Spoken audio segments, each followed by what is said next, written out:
নমস্কার বন্ধুরা, সবাইকে স্বাগত জানাই। আবারও চলে এসেছি একটি নিরামিষ রেসিপি নিয়ে। আজ করে দেখাবো সিজনাল সবজি দিয়ে বড়ির পাতলা ঝোল। গরম ভাতের সাথে এই ঝোল কিন্তু খেতে খুবই ভালো লাগে, আর এইরকম একটা ঝোল থাকলে কিন্তু আর কিছুরই প্রয়োজন হয় না। আসুন দেখে নেওয়া যাক আমার আজকের এই রেসিপি।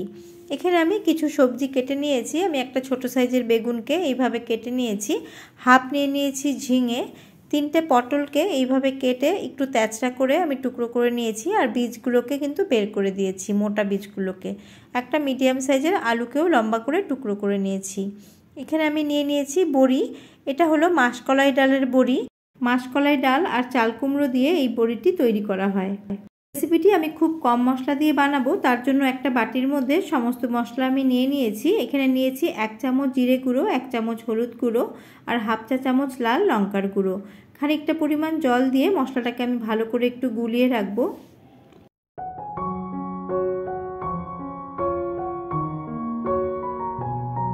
এদিকে মশলাটা একটু ভালো করে ভেজতে থাক। আমি ইন্ডাকশানে অলরেডি কড়া বসিয়ে পরিমাণ মতো সর্ষের তেল গরম করে নিয়েছি।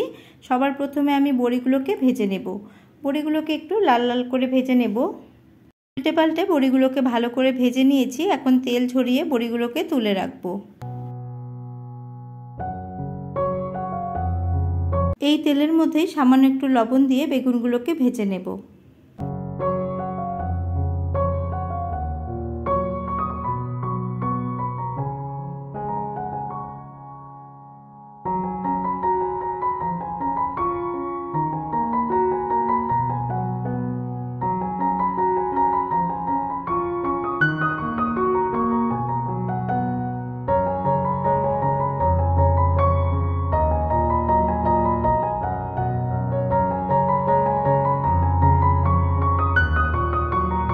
বেগুনগুলোকে হালকা লাল করে ভেজে নিয়েছি। এখন বেগুনগুলো তুলে রাখবো।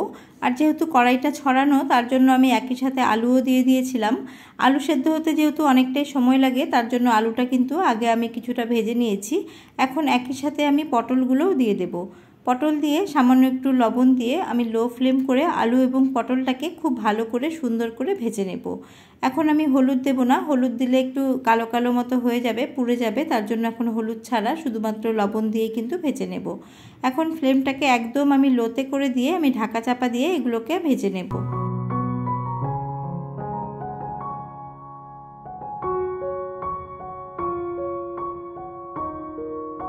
ফিরে এলাম 5 মিনিট পর। মাঝে আমি ঢাকা তুলে দুবার করে নাড়াচাড়া করে দিয়েছিলাম। দেখুন এখন কিন্তু আলু এবং পটলটা খুব ভালো করে ভাজা হয়ে গেছে। আমরা যেমন ডালনা করার জন্য ভাজি, ঠিক সেরকম করেই লাল লাল করে ভেজে নিয়েছি। এখন আলু এবং পটলগুলোকে আমি তুলে রাখবো।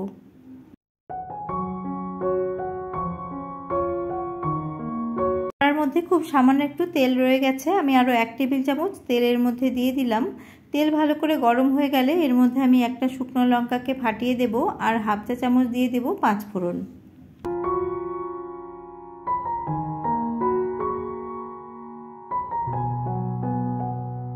ফোড়নটাকে কয়েক সেকেন্ড ভেজে নিয়েছি। ফোড়ন থেকে সুন্দর গন্ধ বেরোতে শুরু করলে আমি কেটে ধুয়ে রাখা ঝিঙেটা দিয়ে দিচ্ছি। ঝিঙে ভাজতে বা ঝিঙে সেদ্ধ হতে কিন্তু একদমই বেশি সময় লাগে না, তার জন্য ঝিঙেটা আমি আগে ভেজে নিইনি। ফোড়নের সাথে আমি মিনিট খানিক এটাকে নাড়াচাড়া করে নিচ্ছি।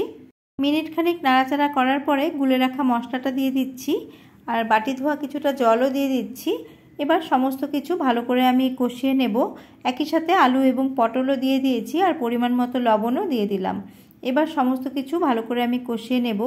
বেগুন যেহেতু একদম নরম, তার জন্য বেগুন আমি এখন অ্যাড করব না, সবার শেষে অ্যাড করব। এবার মশলাটাকে তেল ছেড়ে আসা পর্যন্ত আমি কষে নেব।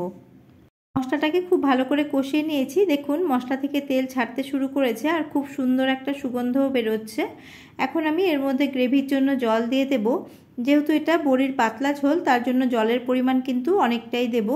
এখানে আমি প্রথমে 1 গ্লাস জল দিয়ে দিলাম, তারপরে আরও আমি আধা গ্লাস জল এর মধ্যে দিয়ে দিচ্ছি।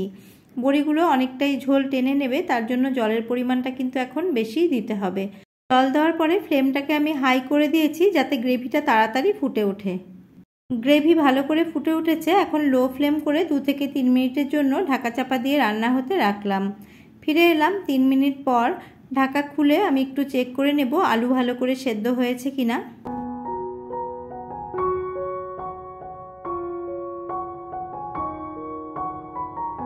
আলু এবং পটল ভালো করে সেদ্ধ হয়ে গেছে। এখন আমি ভেজে রাখা বড়িগুলো ঝোলের মধ্যে দিয়ে দিচ্ছি। একই সাথে ভেজে রাখা বেগুনগুলোও দিয়ে দিচ্ছি। এই সময় ঝোলের লবণটা একটু চেক করে নেব, লবণ লাগলে এই সময় অ্যাড করে দিতে হবে। আমি টেস্ট করেছি আরেকটুখানি লবণ লাগবে, তার জন্য এখানে আরেকটুখানি লবণ দিয়ে দিলাম। আর স্বাদের ব্যালেন্সের জন্য হাফ চামচের থেকেও কম এখানে চিনি দিয়ে দিলাম। আপনাদের যদি চিনি অপছন্দ হয় তাহলে কিন্তু চিনিটা স্কিপ করতে পারেন। আর দিয়ে দিচ্ছি 2টো চেরা কাঁচা লঙ্কা। এবার লো ফ্লেম করে 5 থেকে 6 মিনিটের জন্য ঢাকা চাপা দিয়ে রান্না হতে রাখলাম। ফিরে এলাম মিনিট 6 পর। দেখুন ঝোল কিন্তু অনেকটাই কমে গেছে, আর বড়িগুলো যেহেতু সাইজে অনেকটাই বড় তার জন্য কিন্তু সেদ্ধ হতে একটু সময় লাগে। আর দেখুন বড়িগুলো কতটা বড় হয়ে গেছে, ঝোলের মধ্যে থেকে কিন্তু এই বড়িটা আরেকটু বড় হয়ে যাবে। সবজি দিয়ে বড়ির ঝোল একদম রেডি হয়ে গেছে। আমি ইন্ডাকশন অফ করে দিয়ে 5 মিনিট স্ট্যান্ডিং টাইমে রেখে তারপরে আপনাদের সার্ভ করে দেখাচ্ছি।